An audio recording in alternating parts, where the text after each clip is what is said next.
নমস্কার বন্ধুরা। একে তো শীতকাল, তার মধ্যে রবিবার। একটু স্পেশাল জলখাবার না করলে কি চলে? আজ করেছি ভেজ মোমো। চলো বলি কেমন করে করলাম। সঙ্গে থেকো। তুড়ি বাজিয়ে যতটা সহজে করলাম, ততটা সহজে কিন্তু অ্যাকচুয়ালি হয়নি। বাঁধাকপি, গাজর, আদা, রসুন, টমেটো, কাঁচা লঙ্কা ভালো করে চিরি করে কুচিয়ে রেখে সেটাকে আ কড়াইতে তেল দিয়ে আদা আর রসুনটাকে আলাদা করে ভেজে নিয়ে তারপর বাকি সবজিগুলো দিয়ে নুন, চিনি, টমেটো, পেঁয়াজ দিয়ে ভালো করে মেশানো হলো।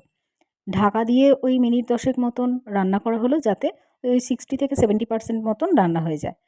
এরপর আটা নয়, ময়দার মধ্যে নুন, চিনি আর তেল দিয়ে ভালো করে ডোটাকে মেখে নেওয়া হলো। আর খুব ছোট্ট ফুচকার মতন লেচি কাটা হলো। দিয়ে এই যে এরকম ছোট লুচির মতন হয়েছে। আর এদিকে আমার ওই সবজির যেটা করছিলাম সেটা হয়ে গেছে। ওটা ঠান্ডা করতে দিয়েছিলাম। আর এইভাবে ওই স্টাফিংটাকে দিয়ে ভালো করে দুটো মানে ১০ টা আঙুলকেই ভালোভাবে কাজে লাগাতে হবে। আর দিয়ে তারপর দুটোকে ফোল্ড করে ভালো করে মুড়ে মোমোর একটা শেপ দিতে হবে। এরপর আমরা একটা ঝাঁঝরি থালা খুঁজছিলাম, সেটা উম খুঁজে পেলাম না যথারীতি। তার জন্যে ঝাঁঝরি ওই ফুটো ঝুড়িগুলোর মধ্যেই করা হলো। থালাটা হলে অ্যাট এ টাইম অনেকগুলো একসঙ্গে হয়, কিন্তু এটাতে ওই ৫ থেকে ৬ টাই ম্যাক্সিমাম হচ্ছিল।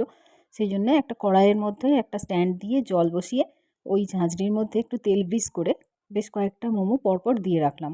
দিয়ে সেটাকে ঢেকে মিনিট ১০ মতন রাখলাম। এইভাবে স্টিম করার পর হয়ে গেল আমার steam veg momo. Thank you.